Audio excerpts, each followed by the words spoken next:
Hello, I'm Daniel Craig, and I have some questions here, which I'm going to try and answer. Okay, here we go. What convinced you to be part of No Time to Die? I felt like doing No Time to Die was a chance to wrap up all the loose ends and to finish off what I'd started 15 years ago, and I think we've done that and more. What was your experience like shooting in my home country of Morocco? Morocco is one of my most favorite places to go to in the world. That year I went walking in the Atlas Mountains, so I got to see a lot of Morocco that year, and I love being there, and will get back there as soon as I can. How do you think your portrayal of James Bond has evolved with today's perception of masculinity?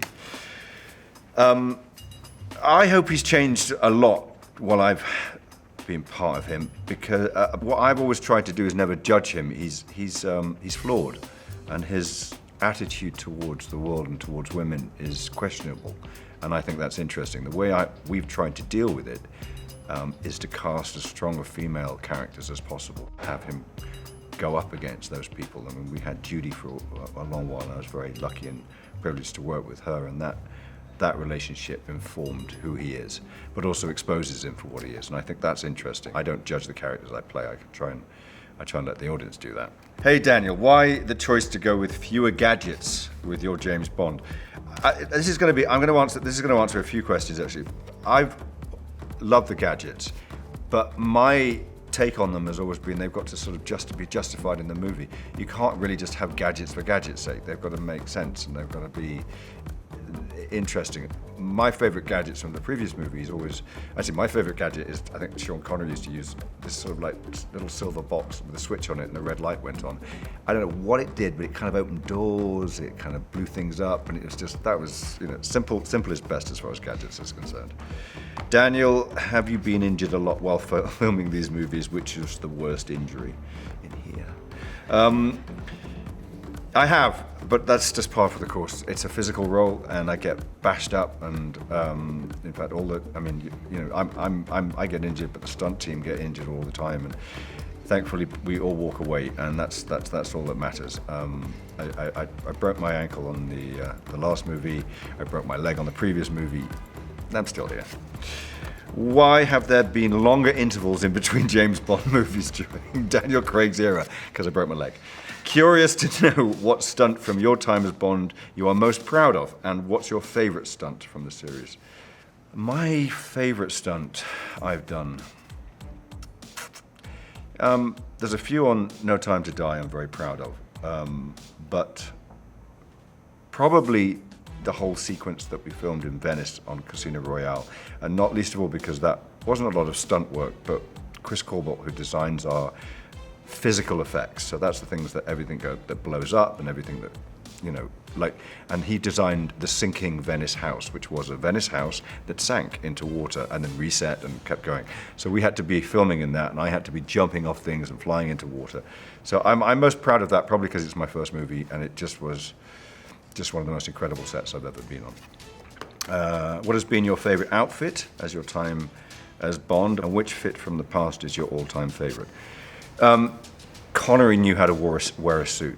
I don't remember which director it was, but the director told Connery to wear the suit home and sleep in it, and then come and wear it. And I think that is how you should wear a suit. I'd say all of the Tom Ford suits I've worn, we've worked really hard with them to create the look. They've been so cooperative over the years during my tenure, and they've allowed us to mess around with their suits, and together we've, I think, produced some amazing suits. Trunks, yep. Are you as obsessed with them as your fans are? No.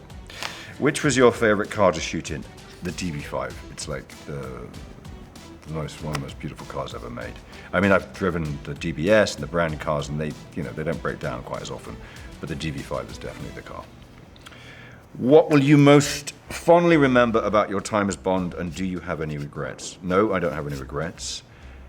What I remember most fondly about doing Bond are the people I get to work with. Hello from Sweden. What has been your favorite international location to shoot in, and why? We filmed in Chile, in the Atacama Desert, which is one of the highest, driest points in the world. and has the clearest sky at night because there's an observatory there where you have stars from horizon to horizon. I think that remains one of the most amazing places I've ever filmed in. What was the most challenging, fun scene to shoot? Jesus, 5 movies, what the f***?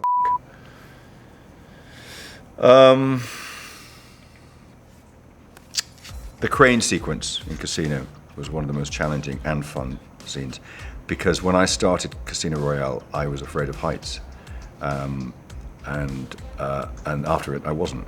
So I had to go up about 60 feet onto scaffolding and walk along beams that were about 6 inches across. No, run across beams that were 6 inches across, 60 feet up in the air, which wasn't fun, but was challenging. What would you like your portrayal of James Bond to be remembered for? The gags. How has James Bond changed Daniel Craig? James Bond has changed my life immeasurably. I mean, it's like, and 99% of it for the better. And I would say it's been, I could never imagine being where I am today without James Bond. So it's been an extraordinary part of my life. Which one is your favorite James Bond movie and why? Goldfinger, I think, is my favorite James Bond movie. I love Dr. No, but it was sort of where Sean Connery became the James Bond that we know and we love. Who is your favorite actor to have played James Bond? Well, clearly me. Sean Connery. Which one informed your performance the most?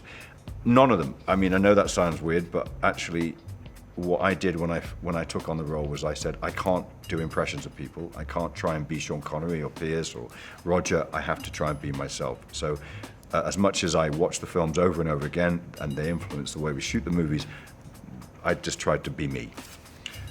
How are you, Daniel? Can you do a Sean... Oh, wow, I'm very well, thank you. Can you do a Sean Connery impression for us? Nope.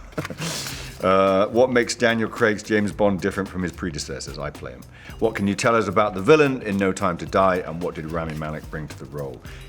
We were incredibly lucky to get Rami. He just off the back of an Oscar. He's one of the most popular actors in the world at the moment, and he came and hit it out of the park. He's extraordinary in this role because he's an extraordinary actor. How has it been working with Phoebe Waller Bridge? What did she bring to the script?